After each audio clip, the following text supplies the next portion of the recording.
Hello viewers, welcome to my channel. तो ये एक सूट का फैब्रिक है जिसमें से मैंने बॉटम कॉलर हटा दिया। कुर्ती का हमारे पास 2.5 मीटर फैब्रिक है और ये लेस हमारे पास 4 मीटर है। तो इसमें से हम ट्रेंड में चलने वाली पेपलम बनाएंगे। लेस का आधा हिस्सा ऊपर रहेगा, आधा नीचे। तो इसको हम फुल्ली कलियों में यानी कि पैनल्स में बनाएंगे। ये आप देख सकते हैं, कपड़े को मैंने इसी तरह खोल के रखा हुआ है। ये ओपन साइड है, ये बंद वाली साइड है। तो लेंथ के अकॉर्डिंग पहले यहाँ पे आपको फैब्रिक ले लेना है। 4 या 35 आप इसकी लेंथ रख सकते हैं। तो 35 हम रखेंगे, जिसे ये सिलने के बाद जो है 34 की हो जाएगी। 1 इंच का हमारा यहाँ पे ये आ जाएगा, तो फिर से ये हमारी 35 की हो जाएगी। और हमें पैनल्स बनाने हैं, तो आप चाहें तो 1 इंच एक्स्ट्रा ले लें। पैनल्स अगर आपके ऊंचे नीचे हो जाते हैं, अदरवाइज़ कॉटन में इतना नहीं होता। लेंथ निकालने के बाद जो ये फैब्रिक बचा है, इसमें से हम फुल स्लीव्स कट कर लेंगे। अब जो ये हमारे पास कुर्ती का फैब्रिक है, इसमें से हम फ्रंट और बैक के लिए अलग कर ले रहे हैं, जिससे हमारे पैनल आसानी से कट जाएंगे, क्योंकि 4 फोल्ड में थोड़ा सा टफ हो जाता है। हम कली के ऊपर से चौड़ाई रखेंगे, तो वो हम तीरे यानी कि शोल्डर के अकॉर्डिंग रखेंगे। तो जैसे हमारी शोल्डर सामने के 14 हैं, 14 पीछे के, तो हमारे हो गए 28 इंच। हमें कलियाँ लेनी है 14, तो 7 हम इसमें से निकाल लेंगे और 7 हम दूसरे फैब्रिक में से निकाल लेंगे। यहाँ आप आसानी से समझ सकते हैं, 28 हमारा यहाँ पे शोल्डर हो रहा है बैक का और फ्रंट का मिला के। 28 को हमने डिवाइड कर देना है जितनी हमने कलियाँ डिसाइड की हैं। दोनों फैब्रिक हमारे रहेंगे। 14 कलियाँ हमने डिसाइड की, तो हमारा आया 2 इंच। 2 इंच हमारी कली की ऊपर से चौड़ाई आई, इसमें प्लस हमने 1 कर लिया। कपड़े की चौड़ाई कम है, इसलिए मैं 3 इंच की जगह इसको 2.25 इंच पर कट करूँगी। तो सिलाई में हमारा इतना नहीं जाता, 2 सूत में कम ले लूँगी। बाकी आप 3 इंच भी ले सकते हैं। और कपड़े की मैं यहाँ पे आपको विड्थ भी बता देती हूँ। तो यहाँ हमारे कपड़े की जो चौड़ाई है, इस तरह आप बंद में देख सकते हैं। यहाँ से मैंने इसको रखा है और यहाँ पे ये 22 इंच के करीब है, यानी कि ओपन में 44 इंच है। तो 3 इंच का यहाँ पे आपको हाफ़ कर लेना है, क्योंकि ये हमारी फोल्ड में आएगी पहली कली। तो यहाँ पे मैं इस तरह 1.5 इंच पे निशान लगा दूँगी। मैंने 1.5 इंच में 1 सूत कम लिया है। और नीचे से आपको कपड़े के जितनी चौड़ाई है, इसमें से अपनी कलियों को डिवाइड कर लेना है। तो हमारा यहाँ पे 4.5 इंच आ रहा है। आप अपने कपड़े के घेरे के अकॉर्डिंग देख लें। तो यहाँ पे 4.5 इंच पे मैंने मार्क कर लिया। अब इन दोनों निशानों को मिला देंगे। तो स्केल से हम इस मार्किंग को नीचे तक मिला देंगे। इस तरह आप देख सकते हैं, कली की शेप हमने ड्रॉ कर ली है। अब इसी पर हम कली की कटिंग कर देंगे। तो पहली कली हमारी इस तरह फोल्ड में कटेगी और बाकी कलियां हम ओपन में कट करेंगे। तो ये हमारी पहली कली कट चुकी है। इसको खोल कर रखेंगे। पतली साइड पहले इस तरफ थी, तो अब चौड़ी साइड हम इस तरफ कर लेंगे। कली हमने सेट करके अच्छे से रख ली है। अब हम कटिंग कर लेंगे। तो आप देख सकते हैं, यहाँ पे हमारी इस तरह कली कट गई है। अब यहाँ पे हम चौड़ी और पतली साइड का ध्यान रखना है। इस तरफ हमने अब पतली साइड कर ली है और फिर से हमने कलियाँ कट कर ली हैं। तो ये हमारी 5 कलियाँ इस तरह कट हो गई हैं। और ये जो पार्ट है, इसमें से मैं अभी कट नहीं करूँगी, वो हमारा बाद में मार्जिन वगैरह में ठीक रहता है। तो कलियों को हम पहले इस तरह खोल के रख लेंगे। और अब ये जो साइड वाला फैब्रिक है, इसको मैं दोनों ही साइड एक एक यूज़ कर लूँगी। तो इसकी जो सीधी साइड है वो अंदर की तरफ रहेगी और जो ए शेप में है वो बाहर की तरफ रहेगी। ऐसे ही हमें दूसरे फैब्रिक में से भी कट कर लेना है। अब यहाँ पे मैं स्लीव्स की कटिंग करूँगी। तो यहाँ पे हमने ये 4 फोल्ड में रख लिया है फैब्रिक। 22 इंच मुझे इसकी रेडी लेंथ चाहिए। आप अपने अकॉर्डिंग चूड़ीदार स्लीव भी बना सकते हैं। और यहाँ पे 2 इंच मैंने एक्स्ट्रा मार्जिन ले लिया है। यहाँ पे 3.5 इंच मार्क करेंगे और इसी लाइन पर हम बस्ट का 5वां भाग मार्क करेंगे। तो बस्ट साइज़ हमारा 43 है। आपका जितना भी हो उसका 5वां भाग ले सकते हैं। जो हमारा आया 8.6, तो 8.6 इंच हम यहाँ पे लाइन बना लेंगे और इस तरह स्लीव की शेप ड्रॉ करेंगे। यहाँ पे मैंने 2 इंच मार्जिन ले लिया है, क्योंकि 2 इंच हमने कुर्ती में छोड़ा था। तो आपको अगर लूज़ फिट करनी हो तो ऐसे इजी रहता है। यहाँ पर मैं 4.5 से 5 इंच ले लूँगी।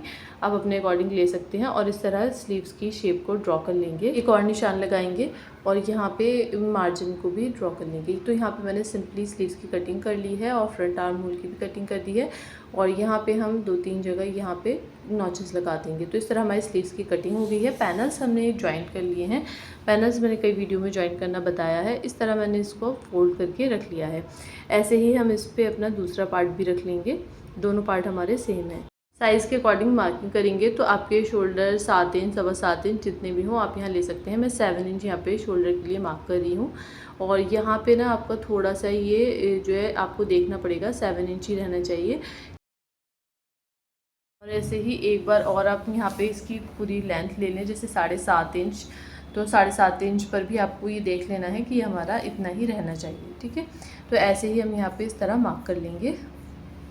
अब हम अपने बस्ट साइज़ के लिए मार्क करेंगे। तो बस्ट हमारा 43 है, जिसका हमने डिवाइड कर लेना है 4 से, तो हमारा आएगा 11.25 इंच। तो 11.25 इंच पे हम यहाँ पे मार्क कर लेंगे। आप स्मॉल या मीडियम जिस भी साइज़ के लिए बना रहे हो इस तरह मार्क कर सकते हैं।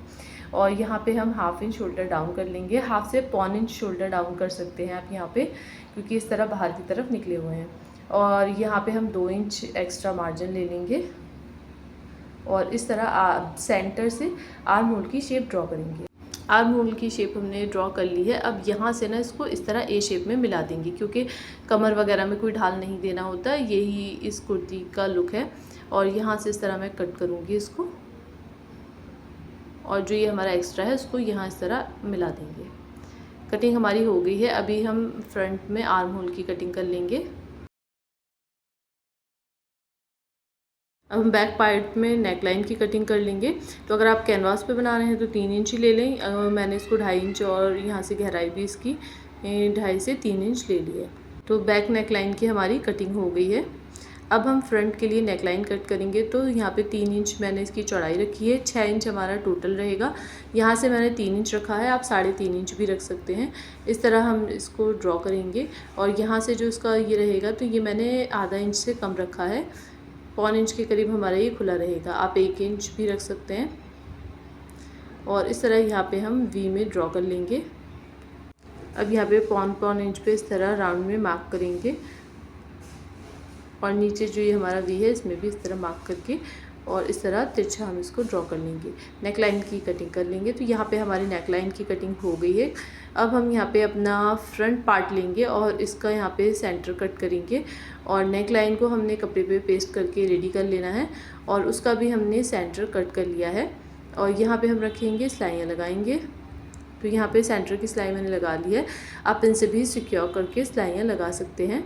और यहाँ पे इस तरह ये मेरा शूट नहीं हो पाया, लेकिन हाँ गले में आपको एक चीज़ का ध्यान रखना है, थोड़ा अच्छे से इसको स्टिच करना है, वरना कपड़ा उरेब होने की वजह से यहाँ पे आपका गला ख़राब भी हो सकता है। तो मैं थोड़ी सी स्पीड कम करके आपको यहाँ पे अच्छे से दिखा दे रही हूँ, आपको कपड़े को किस तरह से सेट रखना है। इस तरह नीचे वाले कपड़े का भी ध्यान रखना है। ये देखिए इजीली हमारा यहाँ पे नेक लाइन स्टिच हो जाएगा। अब 1/2 इंच का मार्जिन देके कटिंग कर लेंगे। तो यहाँ हमने कटिंग कर ली है, और यहाँ से भी मैं थोड़ा थोड़ा इसको इस तरह कट करके और नॉचेस लगा दूँगी, जिससे इजीली हमारा ये टर्न हो जाएगा। यहाँ अच्छे से कोने वगैरह निकाल लेंगे। और बैक का गला मैंने उरे पट्टी से बना लिया है। शोल्डर हम जॉइन कर लेंगे। यहाँ पे इस तरह हम सिलाइयाँ लगाएंगे साइडों की। यहाँ पे कोई फिटिंग वगैरह कोई शेप नहीं देनी है, इसी तरह सिलाइयाँ लगानी है। तो एक तरफ मैं आपको सिलाई लगा के बता देती हूँ कि इस तरह हम यहाँ पे पूरा इसको स्टिच करके लाएंगे। कोई ढाल कोई शेप नहीं देना आपको, और पूरा यहाँ तक इसको कंप्लीट कर लेंगे। साइडों की सिलाइयाँ हमारी लग चुकी हैं, दोनों ही साइड। कुर्ती को हमें सीधा करके रख लेना है। और यहाँ पे हम इसका नीचे का बॉर्डर बनाएंगे। तो लेस हमारी काफ़ी जालीदार है, इसको हम डायरेक्ट नहीं लगा सकते और ऊपर की तरफ मोड़कर भी नहीं लगा सकते, हमें प्रॉपर इसको बनाना होगा। तो इसके लिए मैंने यहाँ पे 3 इंच की स्ट्रिप ले ली है बॉटम वाले फैब्रिक की। अब इसको इस तरह कुर्ती के ऊपर रखेंगे सीधी साइड में, और पूरे राउंड में स्टिच कर लेंगे। तो पूरे राउंड में हमने इसको स्टिच कर लिया है। अब बैक साइड में इसको टर्न कर देंगे। आप देख सकते हैं मैंने इसको इस तरह बैक साइड में टर्न कर लिया है। कोई सल इसमें और कोई प्लेट नहीं दी है, इजीली ये टर्न हो जाता है कॉटन में। और यहाँ पे हम इसके ऊपर लेस लगाएंगे इस तरह, और यहाँ पे मैंने लेस को कट कर दिया और यहीं इसी के अंदर फोल्ड कर लेंगे। और पहले हम नीचे की तरफ से इसको लॉक कर देंगे, फिर ऊपर की तरफ लाएंगे और यहाँ पे ऊपर की तरफ लॉक करेंगे। और डिज़ाइनिंग आप देख लें जिस भी तरह की आपकी लेस हो। तो यहाँ पे मुझे एक सीधी लाइन मिल रही है, तो उस पर मैं इस तरह मशीन को चला लूँगी। ऊपर एक एक पे आप एक एक टाका भी लगा सकते हैं मशीन से, या फिर ग्लू से चिपका सकते हैं। इस तरह हमने इसको लेस लगा के कंप्लीट कर लिया है। अब हम राउंड में स्लीव्स अटैच करेंगे। स्लीव्स हमने अटैच कर लिए हैं, और आप देख सकते हैं इसका नीचे का मैंने इस तरह फोल्ड किया है, और ये भी मैंने इस तरह इसको अटैच कर लिया है। और यहाँ से जो इसका घेरा है सामने का वो 1.5 मीटर है, और पूरा मिला के हमारा 3 मीटर घेरा आया है। इस तरह हमने इस कुर्ती को कंप्लीट किया है। और वेयरिंग लुक में आप इस तरह देख सकते हैं। स्लीव्स आप चाहें तो और लंबी बना सकते हैं, हैं और ये इसी तरह रहती है कि आपके आर्म होल तक ये फिट रहेगी, उसके बाद जो है फिर ये लूज़ रहती है। अगर वीडियो पसंद आई हो तो वीडियो को लाइक करें, चैनल को सब्सक्राइब करें और लेंथ भी आप अपने अकॉर्डिंग कम या ज़्यादा रख सकते हैं। वैसे ये ऊँची पहनी जाती है फ़र्शी शलवार के साथ। Thanks for watching the video.